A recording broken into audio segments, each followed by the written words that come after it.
Racing at the Monster Mile got rained out till Monday, but at least we saw one of the more eventful Dover races in recent years, complete with some new brewing rivalries near the front of the field.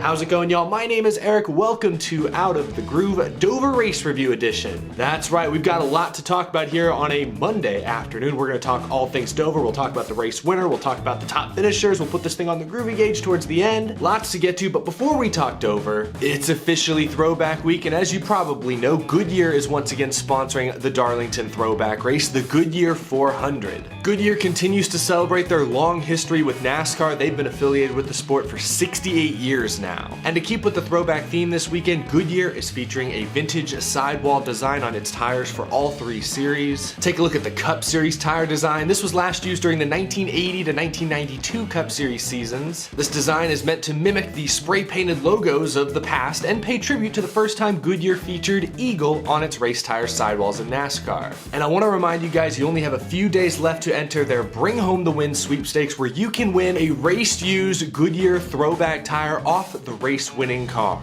You have until May 9th to enter. All you need to do is click the link down in the description below or head to Goodyear400sweepstakes.com. Complete the online entry form, agree to the official rules, and you'll be entered for a chance to win. Goodyear is even offering those who just enter the sweepstakes 15% off your tire purchase at Goodyear.com. All you have to do is enter the sweepstakes to get that discount code. Best of luck to all who enter. I know we're still talking about Dover today, but the Goodyear 400 Throwback Weekend is right around the corner. Thanks to Goodyear for sponsoring this episode. I'm gonna be at Darlington this weekend. We got some pretty cool stuff we're doing with Goodyear as well. I'm excited to share that with you. A little tease, just a little tease. Anyway, let's talk Dover. First true rain out of the season. We've had a couple rain affected races in recent weeks, but this was the first postponement of 2022. It's rare that we get through the springtime without one race getting pushed to a Monday. Unfortunately, it happened to be Dover this year, a track that now only has one date on the NASCAR schedule. Really feel bad for the fans that showed up yesterday, because the crowd yesterday, Sunday afternoon, that was one of the best Dover crowds I've seen in recent years. They showed up amidst all the uncertainty around the track. New ownership, the future's a little murky. They showed up, they showed out to support the Monster Mile yesterday. I feel bad for the fans that weren't able to stick it out a full 24 hours to see the completion of today's race. And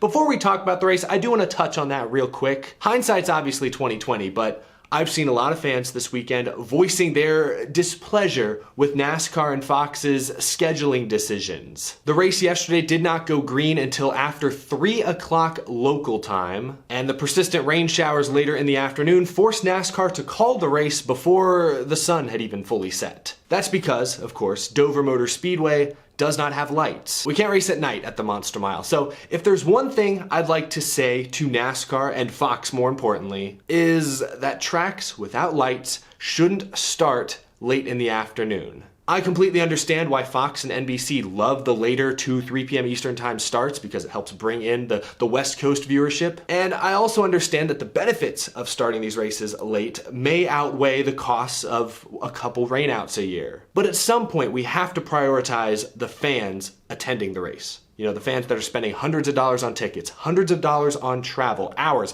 days out of their lives to travel to these events. Like I said, this race did not begin yesterday until after 3 p.m. local time. And it gets dark in Dover by like 8 p.m., so that gave them less than 5 hours to get the whole race in. Obviously, if it doesn't rain, the race will be over in like 3.5 hours. You still have about an hour, hour and a half to spare. But that's only an hour, hour and a half. Any sort of light shower earlier in the afternoon risked ending this race early, ending this race due to darkness. We shouldn't be putting these races up against that kind of time restraint, in my opinion. Again, I completely understand Fox and NBC pushing for the late start times to get that West Coast viewership. The proof's been in the pudding this year. Ratings have been up nearly across the board. But I also feel really bad for fans that had to pack up and head home Monday because they have real lives to attend to, jobs, school, etc. Tracks without lights should have earlier start times. I guess that's all I'm asking Fox and NBC to at least consider. Anyway, enough of that. There was a race today. There was more than 300 laps of Dover action on track on a Monday. Let's talk about that, beginning with the race winner, Chase Elliott. Boy, we haven't called his name in a while. It feels like he's had kind of an under-the-radar season, and then you look at the points and you realize he's leading the regular season standings. Like, even before this weekend, he was atop the list. Now he adds a win to his resume for this season. All 4 Hendrick cars have won a race. It's not shocking it would come at Dover of all places. Dover has consistently been one of, if not Chase Elliott's very best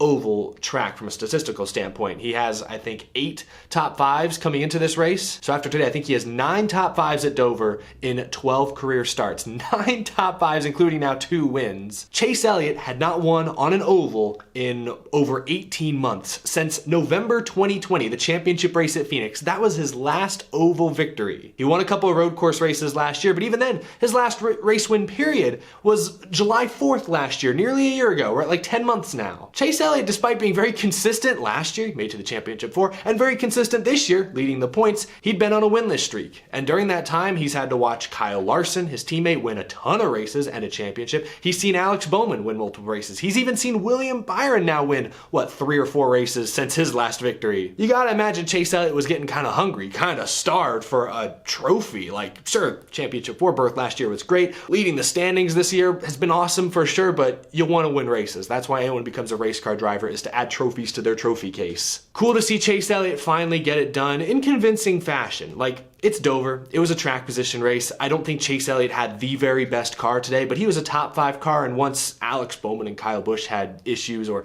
really just had bad luck during that one cycle of green flag pit stops, it became Chase Elliott, Ross Chastain, Ricky Stenhouse, Mark Truex. It became their race to lose, and Chase Elliott outdueled Chastain on a couple of restarts. He kept even with Chastain on that one. They got that caution. Then he beat Chastain despite not being the control car. That was a tremendous restart. Chase Elliott went out and earned it once the chips were all on the table. So certainly that caution taking Kyle Busch and Alex Bowman out of contention helped, but still had to nail a couple of restarts. Had to get through traffic cleanly there at the end, and he did. So a convincing win for Chase Elliott. Cool to see the points leader now secure his first victory. That's huge because, yeah, if you win the regular season championship on points, that's 15 playoff points. That's huge, but wins are worth 5 apiece, so you want to rack up a few of those as soon as you possibly can. Let's talk about some of the other top finishers. Ricky Stenhouse Jr. Haven't called his name like at all this season. He was outside the top 30 in points coming into today. He finishes a strong second and ran inside the top 10 for a large portion of today's race. Happy for Stenhouse. Hopefully they can get the ball rolling. They've had some good runs going earlier this year, but they just haven't gotten any good finishes to show for it. Second place today, that's a banner day for a team like JTG Doherty. Ross Chastain, another podium finish. Doesn't seem to matter what type of track we're at, what style rules package we're running.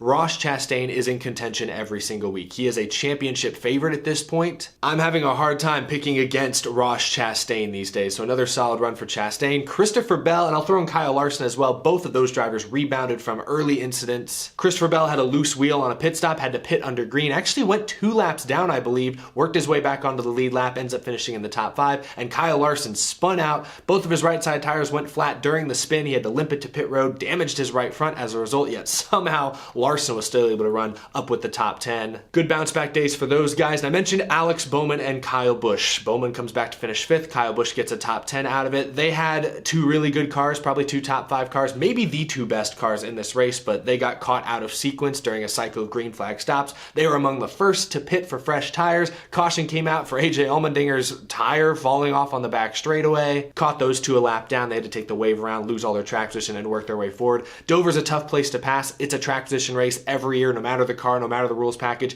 Even though today you could make a few more moves than you could last year, I'd say. It was a tough uphill battle for Bowman and Busch in that final stage, but they come home with very respectable finishes, and I want to give Alex Bowman a little extra love this week. Last year, Alex Bowman was inconsistent, at least compared to his other Hendrick teammates, but he would sneak up and catch himself a win from time to time. This year, he did nab a win at Las Vegas a few months back, but he's been very consistent. 7 top 10s this year. I just wanted to give him some credit for that because even though he didn't win today, he bounced back in a big way and salvaged, still got a great finish. He has a shot at the regular season championship, or at the very least at getting some much needed bonus points to begin the playoffs. Just a few more shout outs. Chris Buescher started on pole today. He comes home with a top 10. Justin Haley was racing in the top 10, top 15 all day. Eric Jones, you see, gets a solid top 10. He's trying to inch his way closer to the cut line. Martin Truex Jr. ends up 12th according to the latest results. I don't know if these are official yet, but he went spinning on the final lap after contact with Ross Chastain. I mentioned at the very top of the show, maybe some rivalries brewing amongst some of the front runners. All race long, Truex and the 19 was trying to pass the one car of Ross Chastain. The broadcast was even joking about it. Almost every single run, the 2 of them were next to each other, Truex trying to get by, whatever. Including in the final laps, and I was listening to the radio, Truex was unhappy numerous times with Chastain throughout this race, calling him out for mirror driving or for being too aggressive. Keep in mind, this is Martin Truex Jr. He's somewhat sensitive to aggressive racing. And also keep in mind this is Ross Chastain, who's probably the most aggressive front runner in the Cup Series today. I don't think the two of them naturally match up very well. So in the final lap, it looked like Ross Chastain tried to shut the door on Truex. We didn't get a great angle from the Fox broadcast, but it looked like Truex had a run on exit and Chastain tried to move up to shut the door on him and was a little late. They made some contact that got Truex all squirrely and he went spinning. Fox cameras showed the two talking face to face on pit road. No smiling, no joking, but no physical altercation ensued. No shoving, no punching. Again, Truex, pretty chill guy, and Chastain, he's been involved with other drivers. I think he knows it's not a good idea to start throwing hands. Don't earn that reputation. But it's safe to say the two didn't see eye to eye and continue to not see eye to eye. So just something to watch out for as the season progresses, because I think both those drivers, they're going to be in contention to win more races this year. They'll both likely be in contention late in the season once the playoffs roll around. Watch how they race each other. Truex has this nice guy, respectful racer demeanor about him, but Ross Chastain may push one too many buttons. We'll have to wait and see. A few other notable drivers I want to mention, not pictured here. Denny Hamlin finished 20th. He had a wild day. Loose wheel early in this race. In fact, his wheel came off as he was exiting pit road. It was a photo finish, whether Hamlin or his tire won the race off. Pretty sure that tire was speeding in the final section. But no, regardless, suspensions for Chris Gabehart are likely coming. Hamlin took that penalty, drove his way back forward, was running inside the top 5 in the middle, late portion of this race when Cody Ware, a few laps down, spun out. Hamlin was not able to miss Ware as he slid down the track. Collected Hamlin, damaged his car. He came back to finish 20th, but not nearly as good as he was hoping for. Hamlin continues to have one top 10 on the season, and it was that win at Richmond. One top 10. Shocking. Honestly, I feel bad for him after today. The loose wheel wasn't the driver's fault, and the incident on track, I mean, sure, probably should have stayed high. Guys usually slide low at Dover, but heat of the moment, can't fault him for that. Cody Ware, 3 laps down, why is he spinning out? I don't know. Anyway, wanted to mention that, and don't think I missed you guys, Penske. Team Penske had an awful day today. What is going on? Austin Cindric spun out early on. He's a rookie. All right, I'll cut him some slack, but Joey Logano had no speed, and then later got tangled up with Eric Jones on a restart. Jones just seemed to move up into him, not sure why, but it's not like Logano was going anywhere before that contact. And then Ryan Blaney was terrible today. They stayed out and managed to win stage 2, ran a very clean few laps. Track position was important, and he held off Kyle Busch. So Blaney did get a stage win out of the day, but the rest of the time, the Penske cars were outside the top 10. Most of the time, they're outside of the top 20. They got to get that fixed. I know Dover's its own monster, quite literally, but you can't be that off if you're one of the super teams, one of the biggest and most well-funded organizations in the sport. A couple other notables. Allmendinger had a loose wheel, so expect a penalty coming for him as well. Kurt Busch got tight or something, slowed down, and Allmendinger drove up and spun him out.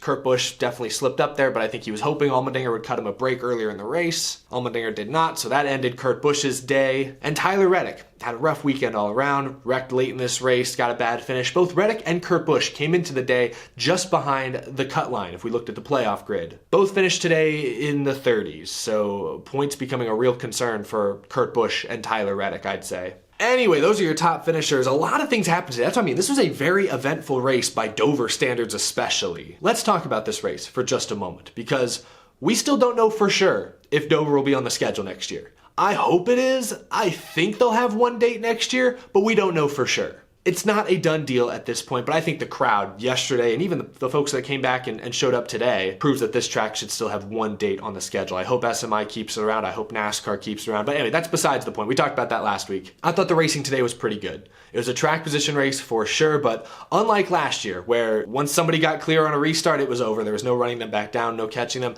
You saw lead changes today. I think late in the race, Larry Mack or somebody mentioned like 18 lead changes today. That's, you know, at most tracks that's average, but at Dover, that's pretty high. The concrete surface changed over the course of a long run. I thought Goodyear brought a good tire, and I'm not just saying that because I'm wearing a Goodyear hat. I mean, even Dale Jr. on Twitter was commending the tire compound. Drivers had to take care of their stuff. We saw front runners run into cording issues late in runs. We saw backmarker drivers run into cording issues late in their runs. Drivers and teams had to adjust based on that knowledge. Like, what was it? I think in stage 2, when you had a few drivers all of a sudden all run into tire issues, it was after they'd put about 65, 70 green flag laps on their tires. Well, in stage 3, we ran about 80 laps on tires almost. Teams and drivers were more aware. Obviously, the track had changed as well, but you didn't see as many tire issues in that run. I think that helps make for interesting races, and as tires fall off, handling comes into play, and that allows for comers and goers and does allow for more passing opportunities. The groove would widen and shrink throughout the race. I thought Dover, the track itself, had a ton of character today, and so it was pleasant to see. It was a good race overall, even though the end was kind of lackluster with Elliott